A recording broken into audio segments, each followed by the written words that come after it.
On March 10, 2023, the doors of Signature Bank slammed shut, ending a decade-long reign as the United States' unofficial gateway to the crypto universe, and sending shockwaves through a financial system still reeling from the Silicon Valley Bank crisis. Founded in 2001, on the bustling streets of New York City, Signature Bank began as a modest commercial institution serving real estate developers and small businesses. Its founders, a tight-knit group of Wall Street veterans, envisioned a bank that could blend the personalized service of a community bank with the agility of a boutique firm. By 2014, the bank had amassed more than $40 billion in deposits and a reputation for underwriting bold, high-margin loans that larger banks shied away from. The turning point arrived in 2018 when the bank launched Signature Digital Assets, a division explicitly designed to serve cryptocurrency firms, exchanges, and venture-backed startups. While traditional banks recoiled from the volatile world of digital currencies, Signature saw an opportunity to capture a rapidly expanding market. Within 2 years, the bank's crypto-related deposits swelled to over $30 billion, making it the go-to institution for industry giants like Coinbase, BitMEX, and Ripple. Its sleek, tech-forward branding attracted a new generation of entrepreneurs who prized speed, flexibility, and a willingness to think outside the ledger. Yet, the meteoric rise concealed warning signs that would later prove fatal. First, the bank's asset composition grew increasingly lopsided. Over 90% of its deposits were uninsured, far exceeding the $250,000 FDIC limit, and a sizable chunk was tied up in short-term, high-yield crypto-related loans. These loans, while promising double-digit returns, carried exposure to market swings far beyond the tolerances of conventional banking oversight. Second, internal risk controls lagged behind the speed of the crypto boom. Audits revealed that many loan officers relied on informal assessments rather than standardized credit models, trusting founders' reputations over hard data. Third, regulators, still grappling with how to supervise a sector that existed at the intersection of finance and code, granted the bank a series of waivers that allowed it to bypass certain capital reserve requirements. The first tremor came in early 2022, when Bitcoin's price plunged by nearly 50% during the broader market downturn.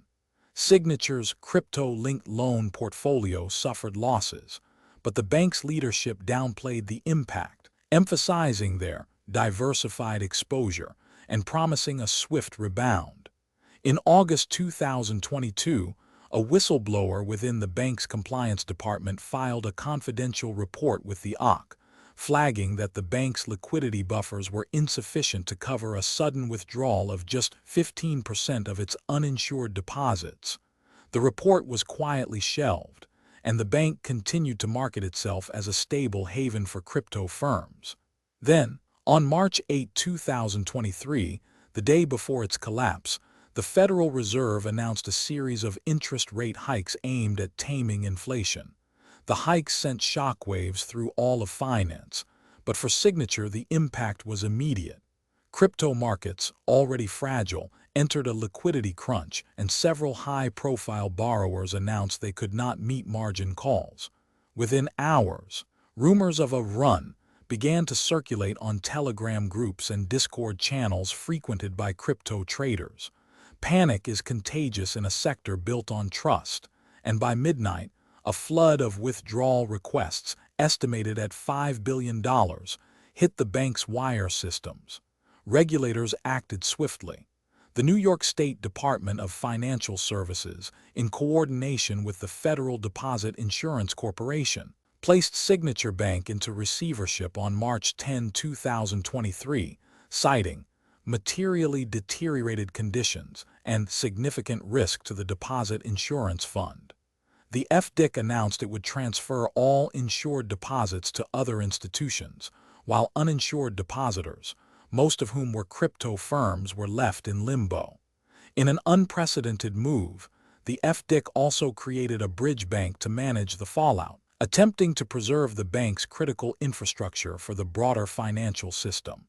The collapse sent ripples across the crypto ecosystem. Exchanges that had relied on Signature for custodial services scrambled to relocate assets, incurring costly delays that froze billions of dollars in customer funds. Venture capital firms that had banked on the institution's willingness to fund aggressive token sales found their runway suddenly evaporated. Meanwhile, lawmakers in Washington seized the moment to demand stricter oversight of crypto-friendly banks, proposing legislation that would tighten capital requirements and mandate real-time reporting of crypto-related exposures. In the weeks that followed, the FDIC announced that the Bridge Bank would be sold to a consortium of larger financial institutions, effectively dismantling Signature's brand. Former executives faced a barrage of civil lawsuits from depositors and shareholders alleging negligence and misrepresentation.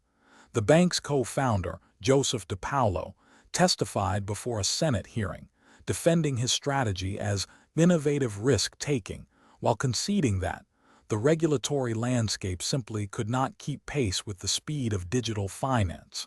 The aftermath reshaped the relationship between traditional banking and the crypto world. Major banks, wary of the Signature fallout, tightened their own crypto policies, withdrawing from partnerships with exchanges and imposing stricter due diligence protocols. Conversely, a new wave of crypto-compatible banks emerged, many built from the ground up with blockchain infrastructure, real-time audit trails, and transparent risk metrics designed to satisfy both regulators and the digital currency community. For investors, the collapse served as a stark reminder that even in a market driven by code and decentralization, the old guard of financial intermediation still wields decisive power.